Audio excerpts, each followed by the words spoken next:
사도행전 17장은 헬라 문명의 중심 도시들에서 펼쳐지는 바울의 하나님 나라 운동을 잘 보여줍니다. 바울의 복음전도 사역은 공권력과 도시의 중심 세력과 날카로운 충돌을 불러일으키죠. 그래서 가는 곳마다 도전받고 방해받습니다. 하나님 나라의 복음은 이 세상의 문명과 그리고 그 토대가 되는 종교와 철학과 불가피하게 충돌할 수밖에 없습니다. 빌립보를 떠난 바울 일행은 암비볼리와 아볼로니아를 거쳐 마게도니아의 행정 수도인 데살로니가로 가게 되죠. 데살로니가로 가기 위해서는 말라리아가 창궐하는 늪지대를 거쳐 가파른 언덕길을 올라가야만 합니다. 그리고 가쁜 심을 쉬면서 그 언덕 위에 서면 데살로니가만이 내려다 보이고 정면에는 저 멀리 만년설로 뒤덮인 해발 2917m의 그리스에서 가장 높은 산인 올림포스산이 보입니다. 이 올림포스산은 그리스 신화에 나오는 모든 신화의 무대가 되고 있는 그런 곳이죠. 바울은 이 데살로니가에서 강력한 성령의 강론을 선포하자 그 도시에 거대한 소동이 일어나게 됩니다. 오늘은 데살로니가에서 일어난 복음의 역사를 살펴보겠습니다. 첫째로 복음이 선포되면 따르는 성도가 생깁니다. 3절입니다.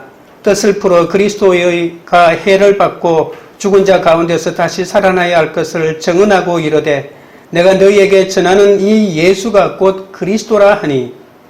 마게도니아의 행정수도인 데살로니가를 방문한 바울은 평소의 관례대로 유대인 회당을 찾아가 새 안식일에 거쳐 성령을 강론하며 예수 그리스도의 복음을 전하게 되죠. 인간의 전략이 아니라 관례대로 회당에 들어간 것입니다. 바울은 성경을 가지고 성경을 근거로 강론을 시작합니다.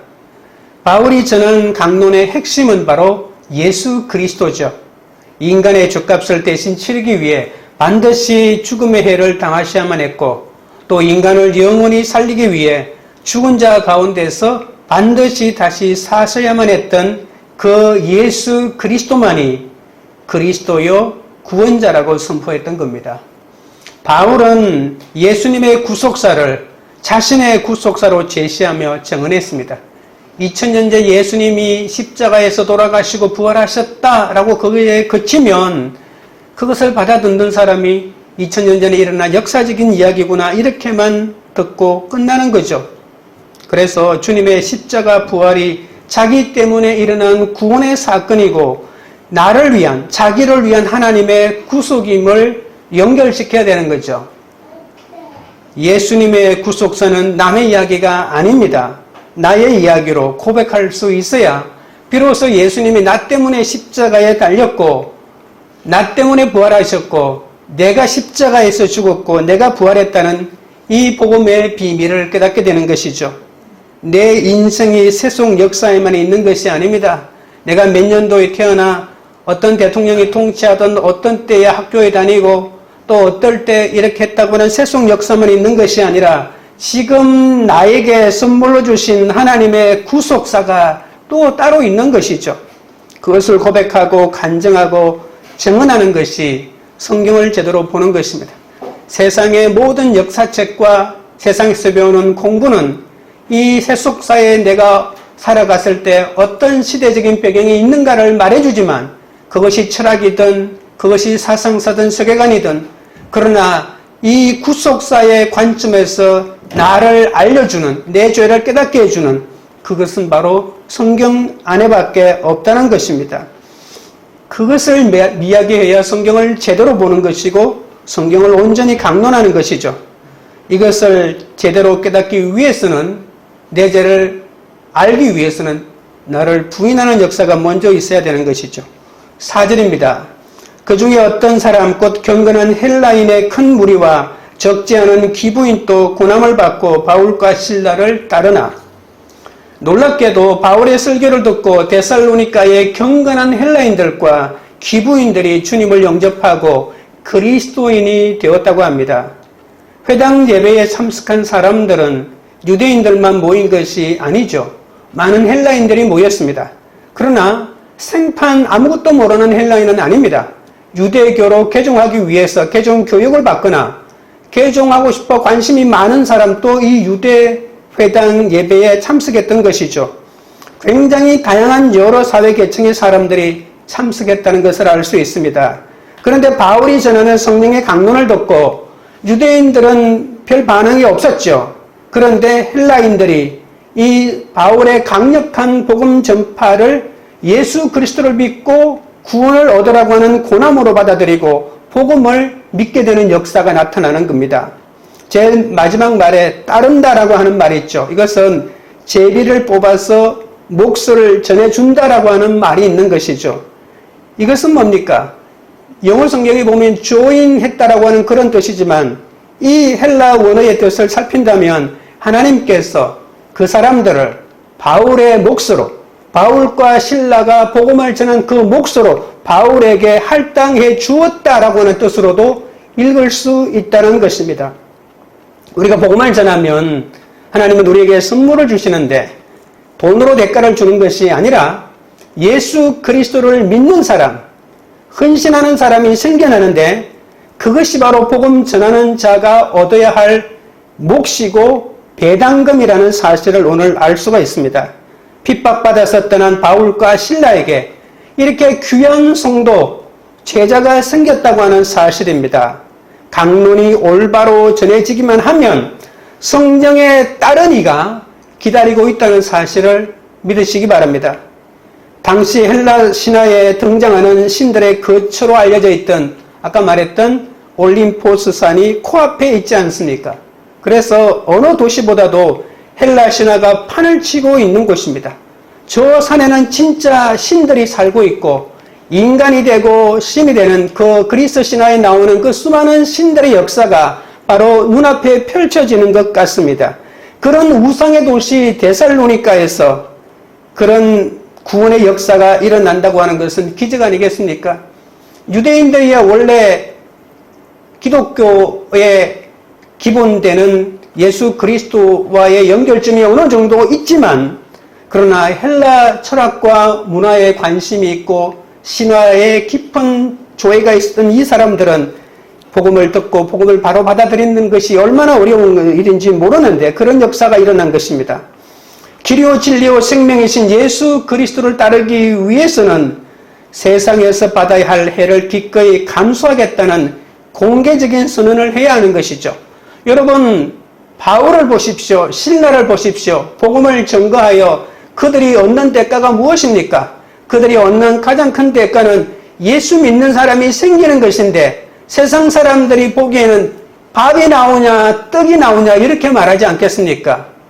겨우 핍박이나 따라오는데 그럼에도 불구하고 사도 바울과 그들이 조인했다고 하는 것은 하나가 되었다고 하는 것은 그들의 길을 따르겠다고 작정하는 사람이 헬라인 중에서도 귀인들과 귀부인 중에서도 생겼다고 하는 것은 그들이 공개적으로 예수 그리스도를 따르겠다고 핍박이 와도 상관이 없고 이 세상에서 이단 소리를 들어도 상관이 없고 생각해 보십시오. 유대회당에서 예배에 참석했는데 유대인들이 이단으로 여기고 있는 예수를 전하는데 그 예수가 진리인 것처럼 믿어지고 그거를 따르겠다고 하니까 말도 안 되는 역사가 일어난 것 아니겠습니까?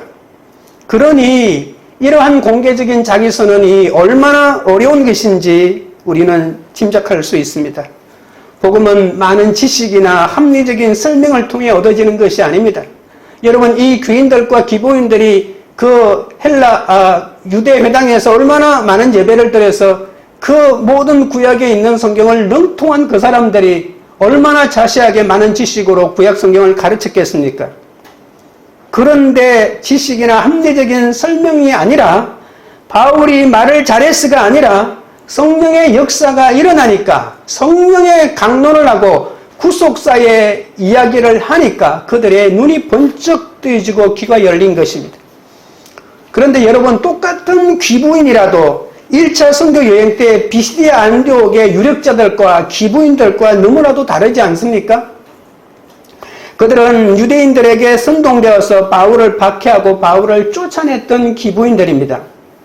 그런데 데살로니가 기부인들은 기부인이니까 호강만 했지 않았을까요? 노예를 부리고 손에 물 한 방울 묻히지 않고 살았을 것인데 그들이 어떻게 이 자유로운 도시에서, 우상의 도시에서 예수 그리스도를 단순히 믿는 것이 아니고 따르기로 작정하고 모든 핍박까지도 감수하겠다고 작정하고 나갔으니 이것이 상상이라도 할 수 있다는 말입니까? 세상에서는 귀인과 기부인인지 몰라도 하나님 앞에서는 선한 사람에 불과하지 않을까요? 누가 귀인이고 누가 기부인입니까? 하나님 앞에 서야만이, 하나님 앞에 설 수 있는 사람만이 진짜 귀인이고 기부인 아니겠습니까? 세상에서는 소유가 많거나 직책이 높으면 귀인 대접을 해주고 그 귀인 옆에 있으면 귀부인이라고 말해줍니다. 그러나 하나님 앞에서는 주님의 정인으로 살기 위해서 이 세상에서 당하는 해를 기꺼이 감수하는 자만이 귀인이요 기부인 아니겠습니까? 바울 일행의 초라한 행색과 여러분 매를 맞아 그 몰골이 엉망진창이었을 것입니다. 그런 아픈 몸으로 전하는 복음을 듣고 두 눈과 두 귀가 똑똑히 듣고 보고 그래야 귀가 열리고 눈이 뜨이고 바울과 실라의 삶을 따라가는 것이 진정으로 내가 살아가야 될 남아있는 인생의 남은 여정이다라고 고백하면서 하나님 앞에서 결단하는 이들이야말로 진정한 귀인이요 기부인 아니겠습니까?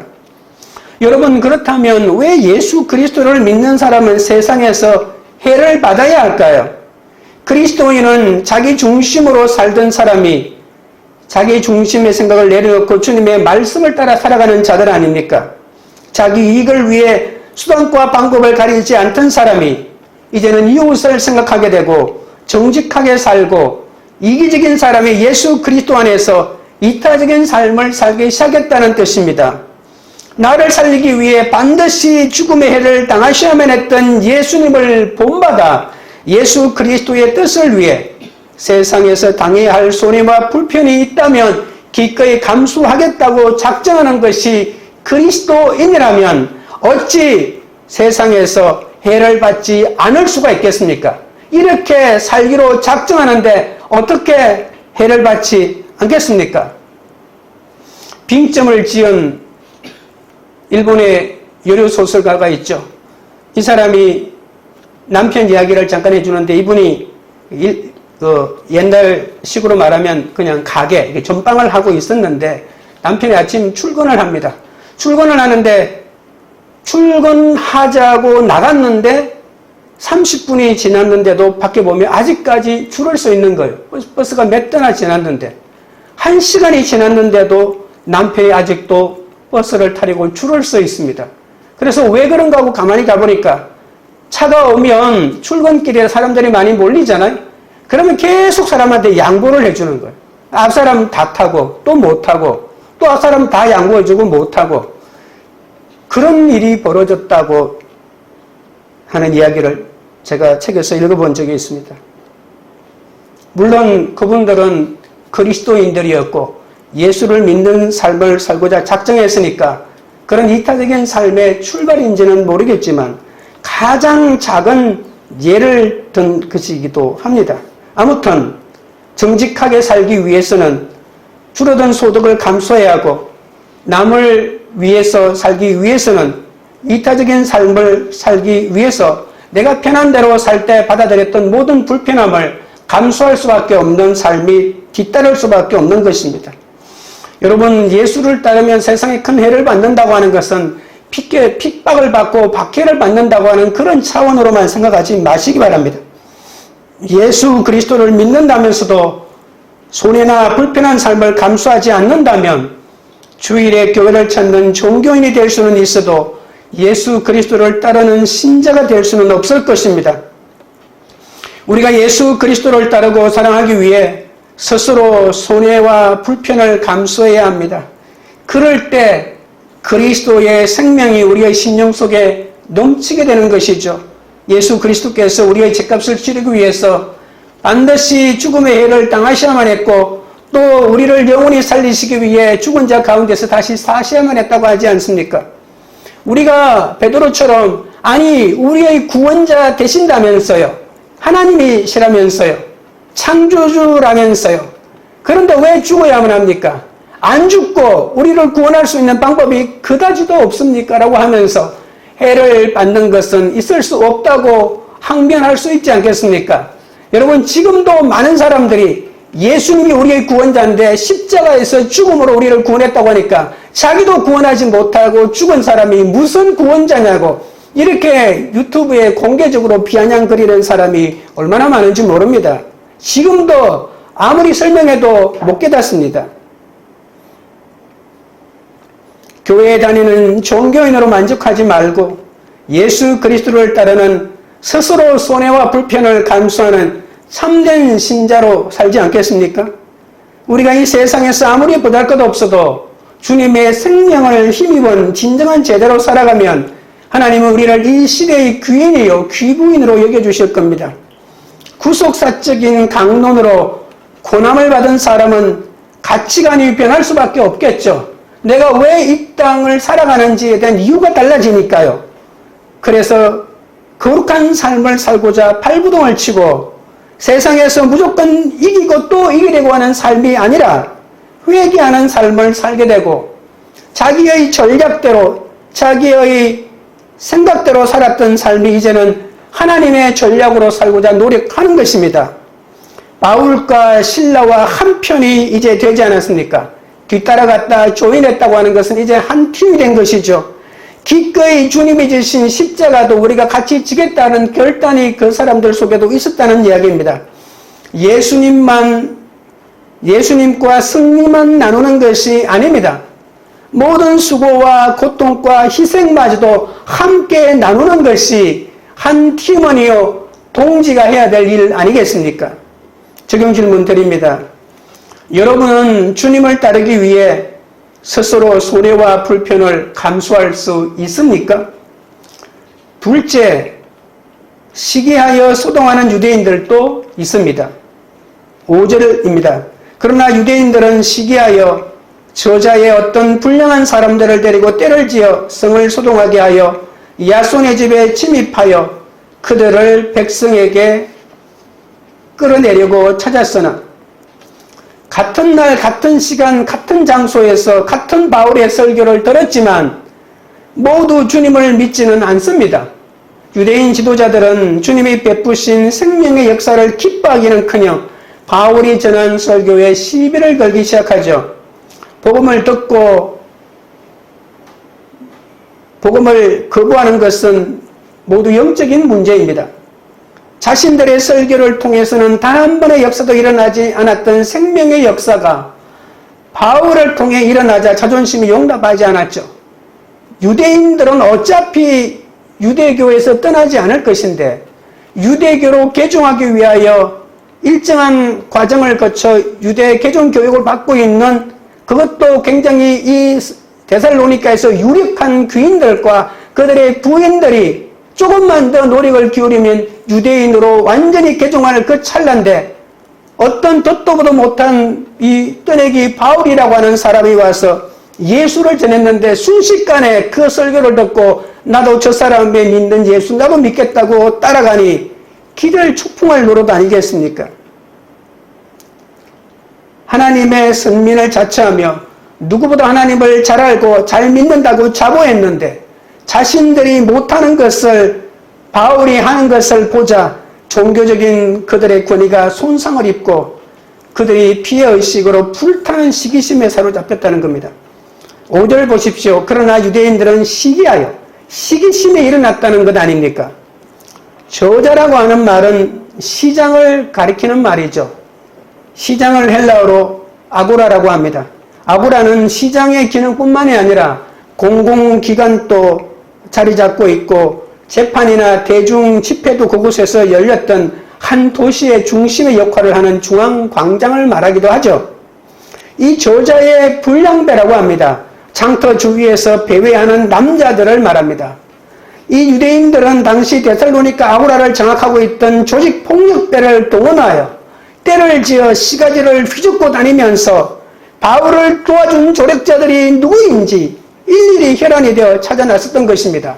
바울을 직접 핍박하지는 못하고 바울을 도와준 사람들을 찾아다니기 시작했던 겁니다. 이러한 공포 분위기를 조성하여 누구도 자신들이 하려는 일을 제지하지 못하게 만들었던 것이죠. 급기야 자기 집을 바울 일행에게 숙소로 제공한 이 야손이라고 하는 사람의 집을 습격하여 행패를 부리기 시작합니다. 6절 7절입니다. 발견하지 못함에 야손과 및 형제들을 끌고 업장들 앞에 가서 소리질러 이르되 천하를 어지럽게 하던 이 사람들이 여기도 이름에 야손이 그들을 맞아들였도다. 이 사람들이 다 가이사의 명을 거역하여 말하되 다른 임금 곧 예수라 하는 이가 있다 하더이다 하니 마침 바울 일행이 집에 없자 바울을 놓치고 말죠. 대신 집주인 야손과 그 집에 모여있던 믿음의 형제들을 붙잡게 됩니다. 그리고 황제의 명을 거역한 반역죄로 몰아 그 지방의 통치자들 앞으로 끌고 가게 되죠. 천하를 어지럽게 하고 로마 황제를 거역하는 불순한 바울을 맞아들였다는 거짓모함으로 야손과 복음을 막 영접한 데살로니가 믿음의 형제들을 고발하게 됩니다. 주님의 증인인 사도 바울을 시기하는 마음에 사로잡히자 하나님과 전혀 상관없는 하나님의 사람을 해치는 흉기로 전략하게 됩니다. 여러분, 우리도 마찬가지입니다. 내가 하나님의 말씀대로 온전하게 사용되지 못하면 내 속에 있는 시기심이 발동하여 오히려 하나님의 사람을 잡는 흉기로 전략해버릴 수 있다는 겁니다. 유대인들이 사용한 이 수법은 이미 우리에게는 얼마나 낯익은 수법인지 모릅니다. 데살로니가에서도 비시디아 안디옥에서도 이고니온에서도 루스라에서도 마치 약속이라도 한 듯이 바울을 시기한 유대인들의 공통적인 행동 아닙니까? 이렇게 복음이 들어오는 곳마다 소동이 일어납니다. 처음에는 교묘하게 유혹하고 그것이 먹히지 않으면 공격적으로 돌변하여 소동을 일으키고 사람을 선동하고 정치적인 이슈로 만들어 정치범으로 이 문제를 해결하려고 하는 것이죠. 이것이 사탄의 전형적인 전략입니다.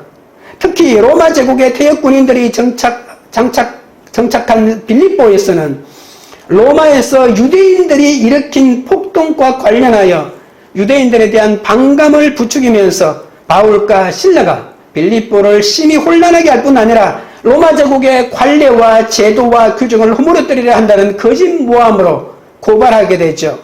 그리하여 바울과 실라에게 정치적인 올가미를 덮어 씌우는 겁니다. 그런데 데살로니가의 유대인들이 조폭을 동원하는 것도 모자라 거짓모함으로 바울을 정치범으로 바로 몰아가 버립니다. 진실은 아무리 약해 보여도 이 세상에 그 어떤 폭력보다 더 강한 힘을 가지고 있습니다. 폭력으로 모든 것을 짓누르고 폭력으로 영원토록 진리를 없앨 수 있다고 착각하는 것이 권력자들의 착각 아닙니까? 그러나 폭력은 거짓을 위장하기 위한 기만술이기 때문에 폭력과 거짓은 늘 함께 짝을 이루고 있습니다. 폭력은 아무리 강해 보여도 그것을 지키려고 거짓과 함께하는 그 순간 무너지고 말게 된다는 사실을 아셔야 합니다. 데살로니가의 유대인들은 한술 더 떠서 바울 일행이 모두 가이사의 명령을 거역하고 예수라 하는 다른 임금을 섬긴다고 고발한 것이죠. 종교적인 믿음의 대상을 모든 것을 정치적인 이슈로 만들어버리는 것입니다. 사탄은 모든 문제를 정치적인 방법으로 만들어버리죠. 가이사는 로마 황제를 말하지 않습니까? 로마 황제의 명령을 거역하는 것만으로도 큰 죄인인데 로마 황제가 아니라 예수라는 다른 임금을 섬긴다고 하니까 바울 일행은 살아날 수가 없는 대역죄인이 되는 것이죠. 그러나 바울은 실제로는 우주를 통치하시고 인류의 역사를 주관하시는 하나님 나라의 왕이신 예수님을 믿는 것 아닙니까? 예수님을 로마 제국의 왕으로 믿는 것이 아니지 않습니까? 그런데도 바울 일행을 로마 황제에 대한 반역죄인으로 모함하기 시작한 겁니다. 여러분, 이들의 이러한 역사는 오래되었습니다. 이들의 아이디어가 아닙니다. 여러분, 예수님을 죽일 때 예루살렘의 유대교 지도자들이 어떻게 했습니까? 예수님을 유대인의 왕이라고 했습니다. 유대인의 임금이라고 한 것이죠. 그래서 로마의 모든 통치를 거부하고 이스라엘을 독립시켜서 왕이 되려고 했던 사람들을 모으고 모였던 자다라고 이렇게 모함하여 죄를 되지고 씌운 것이죠. 반역죄인으로 몰아 십자가에 못 박아 죽였습니다. 이들은 하나님을 섬기는 사람들이 아니라 교활한 정치꾼들에 불과합니다. 주님을 믿는 그리스도인이라면서 사람을 시기하면 불의한 흉기로 전락할 수밖에 없다고 했습니다. 시기와 질투와 그리고 경쟁심의 뿌리는 다 똑같습니다. 다 내 것이라고 여기는 욕심에서 나왔다는 겁니다. 누군가를 시기하게 되면 자신의 능력과 행위를 과장하기 때문에 자기를 부풀려서 상대가 나보다 잘나고 상대가 나보다 능력이 뛰어나고 상대의 업적이 나보다 월등함에도 불구하고 절대로 그것을 인정하지 않습니다. 이것이 바로 다른 말로 하면 교만인 것이죠. 시기와 교만은 반드시 같이 가게 되어 있는 것입니다. 회사에서도 교회에서도 내가 인정을 받아야 한다고 생각하면 할수록 다른 종료들이 인정받을 때 더 많이 질투가 일어나고 시기가 일어나는 것이죠. 그 반대로 사랑은 상대를 겸손하게 인정하는 것 아닙니까? 상대가 나보다 잘나고 능력이 뛰어나고 업적이 월등함을 인정하는 것입니다. 이것은 열등감이 아니고 박탈감도 아닙니다. 참된 그리스도인만 할 수 있는 진정한 사랑의 능력입니다.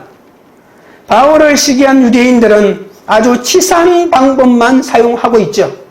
유대인들은 요즘으로 치면 교회 다니는 사람이라고 할 수 있습니다.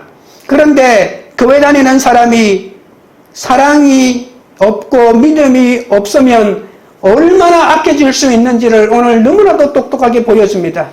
여러분, 성경에 유대인이라고 나와 있으니까 이 못된 유대인들이라고 막 욕하지 마십시오. 오늘날에 우리가 이 성경을 읽을 때는 교회 다니는 사람이라고 읽을 수 있고 먼저 믿은 사람이라고 읽을 수 있고 먼저 장로되고 먼저 목사된 사람이라고 읽을 수 있어야 된다는 것이죠.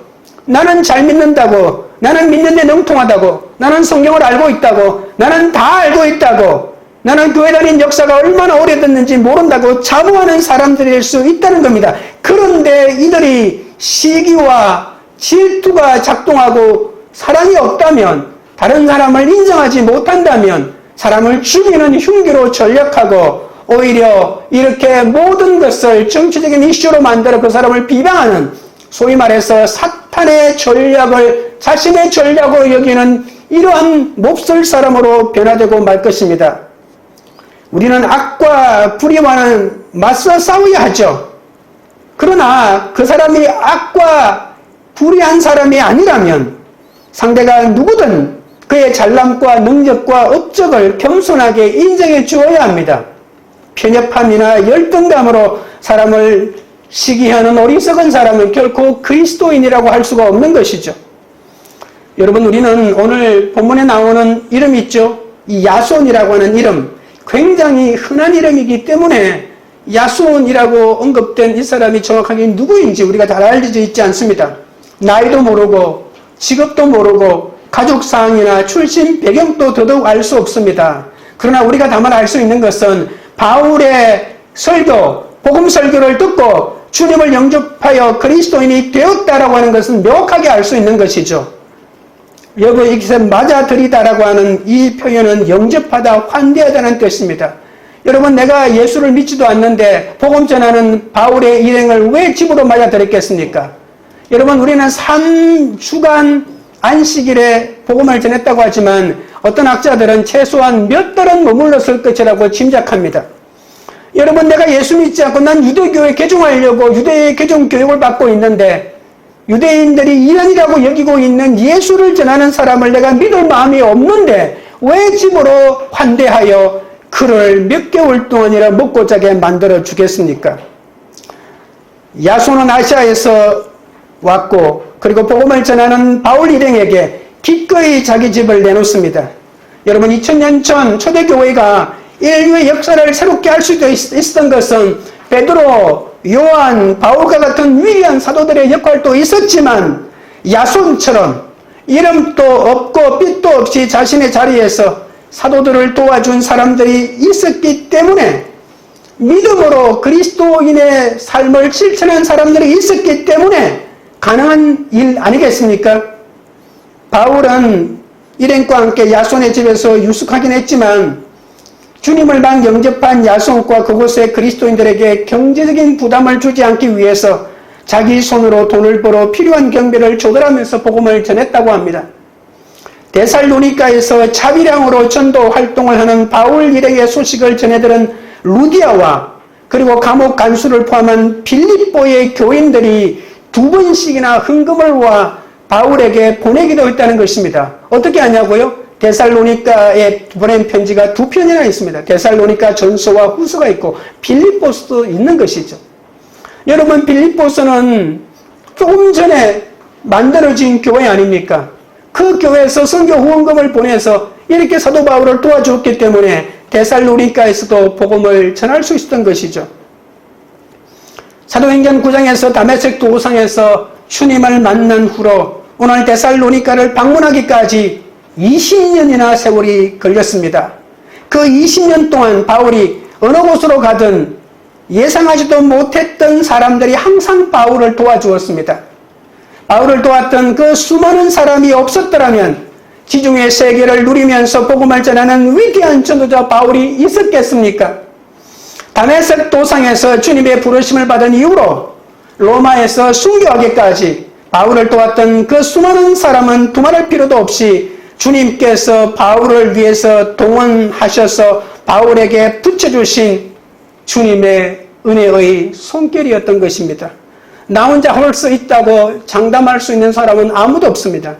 이렇게 돕는 손길이 있어서 교회가 세워지는 것이죠. 그래서 바울은 이렇게 고백했습니다. 내가 나된 것은 하나님의 은혜로 된 것이다. 이것은 바울이 빈말로 고백하는 것이 아닙니다.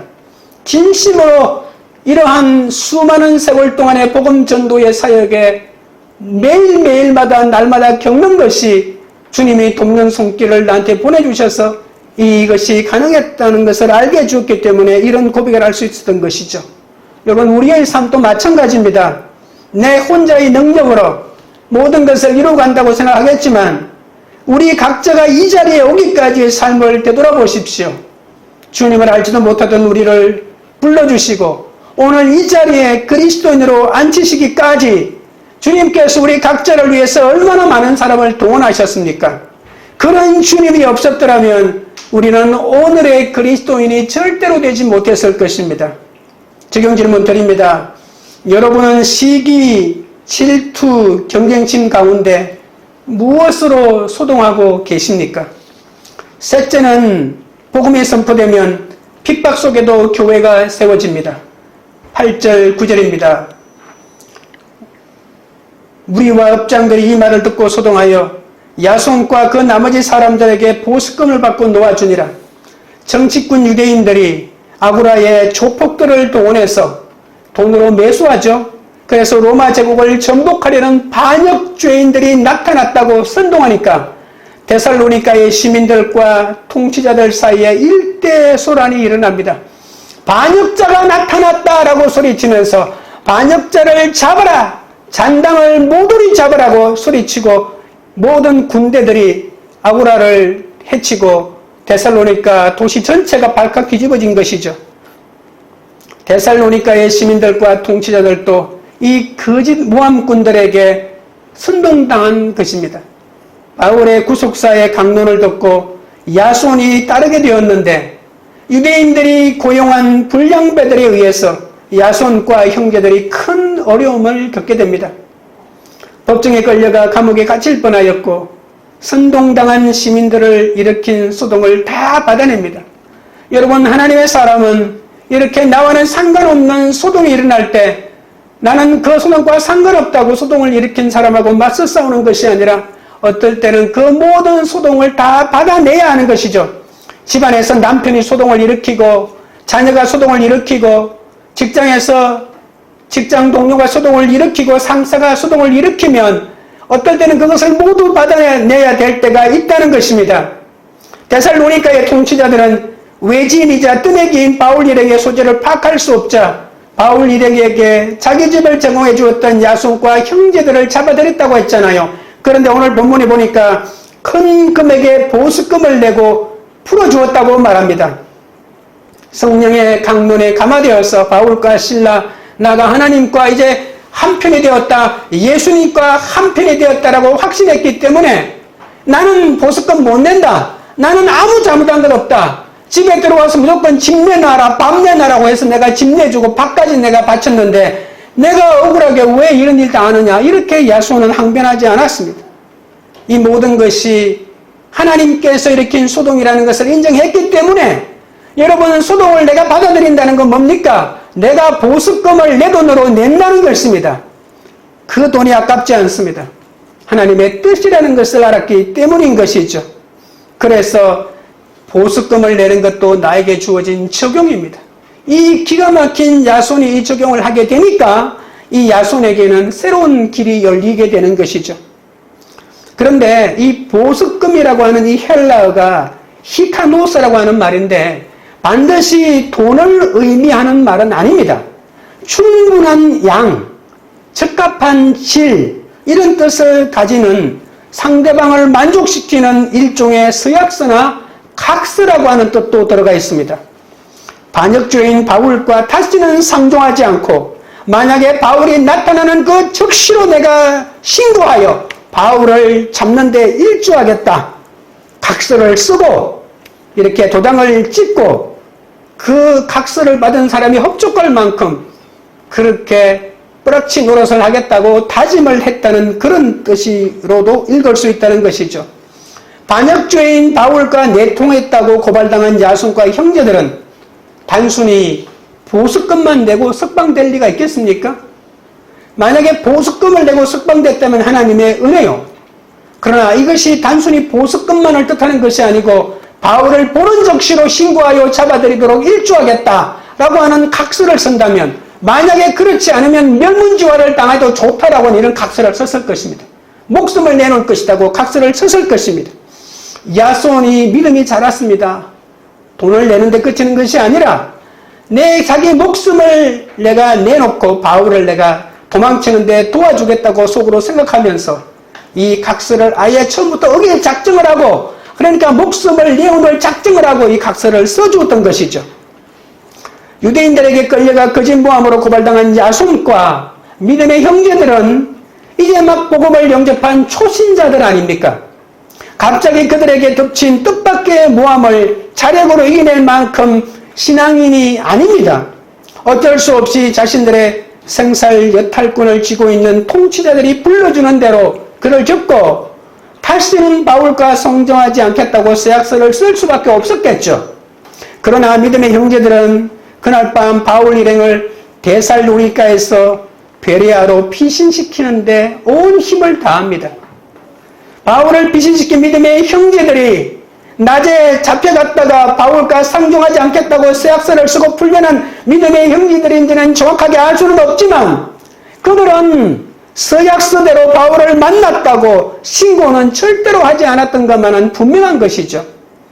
누군가가 밀고 했다면 서약서에 기록된 대로 죽을 수도 있는데도 불구하고 그들은 바울을 탈출시키는 것이 하나님의 뜻이라고 믿었고, 바울을 탈출시키다가 내가 죽으면 죽으리라는 각오로 그 일을 했던 것이죠. 나중에 바울은 데살로니가를 다시 방문하고 싶었습니다. 목숨을 걸어내놓고 자신들을 탈출시킨 그 사람들, 야손을 비롯한 그 믿음의 초신자들 왜 만나고 싶지 않겠습니까? 여러분, 해외 열방에 나가 선교를 한 사람 이야기 들어보니까 제방을 하고 싶어 정말 마음을 졸이더라고요. 제방한 집안 다시 삼방을 하고 싶고 다시 만나고 싶고 그들의 믿음이 자랐는지 열매를 보고 싶다고 하는 것입니다. 내가 전해준 성경은 읽고 있는지. 바울도 그런 마음이 꿀뚝했습니다. 그런데 내가 다시 방문하면 서약서를 쓴 야손과 형제들이 공경에 처할까봐 재방문하지 않았습니다. 대신 디모데를 데살로니가에 보내어 자기를 대신하여 데살로니가의 교인들의 믿음을 북돋워 주었다고 말합니다. 물론 바울 자신은 데살로니가에 직접 갈 수는 없으니까 디모데가 갈 때 데살로니가의 교인들에게 2번씩이나 데살로니가 전서와 데살로니가 후서의 편지를 주어서 그들의 믿음을 격려했던 것입니다. 데살로니가 전서 1장 6절과 8절에서 바울은 많은 환난 가운데서도 믿음을 지킨 데살로니가 교인들은 마게도냐와 아가야 지역에서 마침내 모든 그리스도인의 믿음의 본이 되었고 그들의 아름다운 믿음의 소문은 사방으로 퍼져나갔다고 말하고 있습니다. 얼마나 감격스럽습니까? 야손은 유대교인이었지만 복음을 영접하고 숙소를 제공했다는 죄로 조직 폭력배를 동원한 유대인들에게 끌려가 데살로니가 통치자들 앞에서 바울과 다시는 상종하지 않겠다고 서역을 했고 그 이후에도 계속 그들의 감시 속에 있었고 그리고 동족의 유대인들에게 계속 핍박을 받았다고 볼 수가 있는 것이죠. 그런데도 바울이 대신 보내준 디모데의 도움과 바울이 직접 써준 2편의 편지를 힘입어 야손은 유대인들의 끈질긴 회유와 회방 속에서도 어느덧 바울을 돕는 믿음의 용장으로 우뚝 서게 된 것입니다. 정확한 것은 아니지만 사도 바울이 로마서를 쓰고 마지막에 자신이 아는 사람 수십 명에게 인사말을 전하는데 거기에 야손으로 알 수 있는 사람 이름이 언급되어 있습니다. 야손은 나중에 바울의 선교에 큰 도움을 주었고 제자의 반열에 우뚝 서게 된 것이죠. 여러분, 최후의 승리자는 야손과 데살로니가의 믿음의 형제들입니다. 복음의 승리요, 복음의 주체이신 예수 그리스도의 승리 아닙니까? 무력해 보이고 더딘 것처럼 보여도 최후의 승자는 언제나 온 마음으로 예수 그리스도를 따르는 사람들입니다. 유대 종교 지도자들의 모함으로 십자가에 못 박혀 돌아가셨던 예수님이 3일째 되는 날에 죽음을 깨뜨리고 죽은 자 가운데서 다시 사셨기 때문 아니겠습니까? 다시 부활하신 예수님을 믿는 사람들을 이 세상에 어떤 권력이, 이 세상에 어떤 통치자가 막을 수 있단 말입니까? 이 세상에 어떤 종교인도, 어떤 폭력과 어떤 거짓도 예수 그리스도를 믿는 그리스도인을 이길 수는 없습니다. 그러므로 성도라면 세상의 큰 목소리에 현혹되지 말아야 합니다.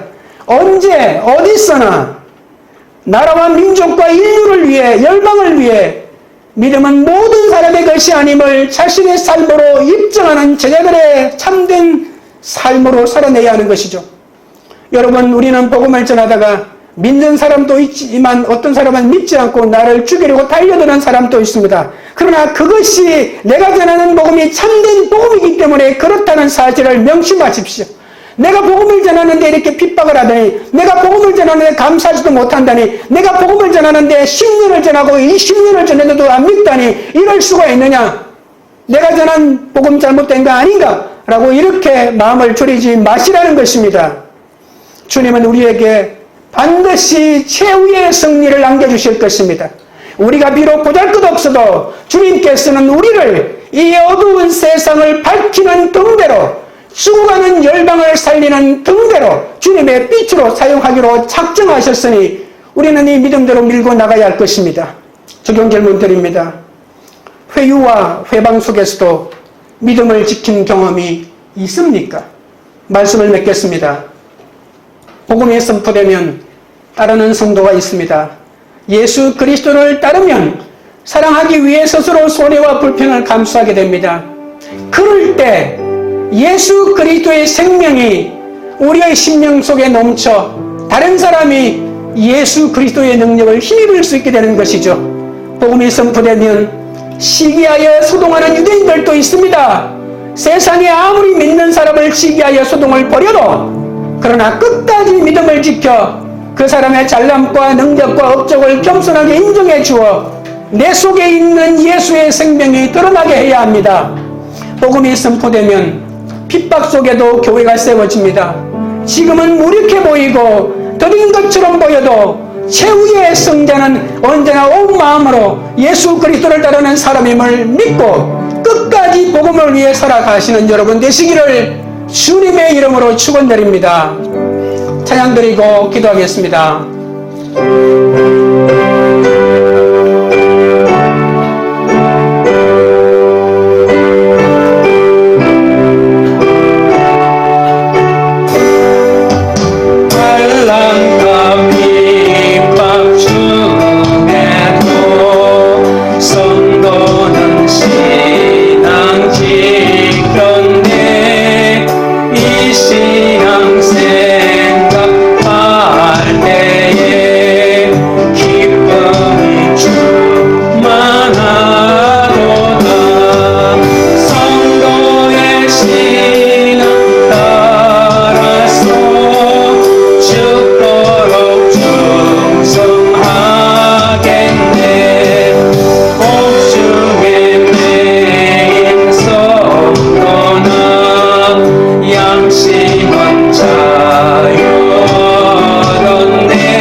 기도하실 때 주님을 따르기 위해 스스로 손해와 불편을 감수하게 해달라고 기도하겠습니다.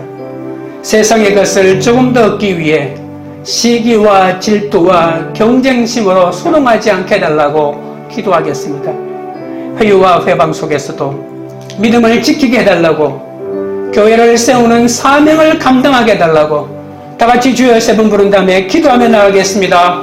주여, 주여, 주여. 거룩하신 하나님 우리 아버지여, 주님을 따르기 위하여 스스로 손해와 불편을 감수하는 주의 성도들이 있었기 때문에 내가 예수를 믿고 오늘 이 자리까지 올 수 있음을 고백합니다. 아버지 하나님이여, 저는 예수를 믿고 주님을 따른다고 하면서도 스스로 손해와 불편을 감수하지 못하여 아버지 하나님이 늘 내 욕심을 채우고자 발버둥치고 있사오니 아버지 하나님이여, 불쌍히 여겨주시옵기 바라옵나이다. 세상의 것을 조금 더 얻기 위하여 내가 지금 버리고 있는 시기와 질투와 경쟁심의 소동을 멈추게 하여 주시옵기 바라옵나이다. 회유와 외방 속에서도 믿음을 지키도록 인도하여 주옵소서. 세상의 회유와 아버지 하나님이여, 세상에 외방이 일어나도 복음은 반드시 아버지 하나님이여 열매를 맺는다는 사실을 깨닫고 아버지 하나님이여 사명을 감당하게 하여 주옵소서. 마침내 교회가 세워지고 마침내 복음이 선포되고 마침내 열방이 쉽게 들어와 예배하는 그 놀라운 비전을 바라보며 교회의 사명을 감당할 수 있도록 하나님의 은혜를 더하여 주시고 은총을 부어주시옵기 간절히 바라보오니 아버지 하나님이여 인도하여 주시옵소서. 하나님 아버지, 죽을 수밖에 없는 우리를 대신하여 예수님께서 반드시 죽으셔야만 했고 우리를 영원히 살리시기 위해 죽은 자 가운데서 반드시 다시 사셔야만 하셨음을 감사드립니다. 나를 예수님 안에서 하나님의 자녀로 삼아주셨지만 예수님을 머리로만 알고 교회에 다니기만 한 종교인으로 전락하여 그것으로 만족했던 저의 어리석음을 용서하여 주시옵소서. 예수님을 따라 살기 위해 스스로 손해와 불편을 기꺼이 감수할 줄 아는 참된 신자로 살아가게 하여 주옵소서. 주님의 생명을 힘입어 자기 욕망, 자기 이기심, 자기 문제, 자기 집착, 자기 속박에서 벗어나게 하여 주옵소서. 이 세상에서는 비록 보잘것없는 존재라도 하나님이 인정하시는 귀인과 귀부인으로 인정받게 하여 주옵소서. 나보다 조금이라도 나은 능력을 가진 사람을 인정하지 않고 시기심으로 불편해하면서 그들을 무시한 교만과 어리석음을 불쌍히 여겨 주옵소서. 상대방이 누구이든 그 사람의 잘남과 능력과 업적을 주님 안에서 겸손하게 인정해주는 참된 사랑의 사람이 되도록 성령으로 붙들어 주옵소서. 우리 인생의 외진 길목에서 삶에 지친 우리의 손을 가만히 잡아주었던 헤아릴 수 없는 많은 분이 아니었다면 오늘의 우리는 있을 수 없었을 것입니다. 바울처럼 나의 나된 것은 모두 하나님의 은혜인 것을 고백하면서 우리의 삶을, 우리의 손과 발을, 우리의 미래를 잡아주었던 그들을 기억하며 우리도 너와 같이 고난당하는 자의 손을 잡아주게 하시고 우리를 온전히 주님께 드리는 삶을 살게 하여 주옵소서. 자기 사익을 따르는 종교인들의 목소리가 아무리 커도, 폭력과 거짓이 아무리 위력적으로 보여도 그것에 현혹되거나 속지 않는 지혜와 용기를 내려주십시오. 언제 어디서나 이 나라와 민족과 열방을 위해 예수님을 전하며 예수님을 본받아 삶을 살아가도록 붙들어 주옵소서. 광교우리들 교회가 말씀이 들리는 균형 잡힌 묵상으로 구속사로 삶을 증언하는 복음 공동체가 되게 하옵소서. 각자가 시기하여 소동하는 사건에서도 주님을 부인하지 않고 모든 소동을 받아들이며 보석금을 기꺼이 내며 따르는 제자가 되어 십자가를 질 수 있도록, 그런 공동체가 될 수 있도록 주여 역사하여 주시옵소서. 예수 그리스도의 기도드리옵나이다. 아멘.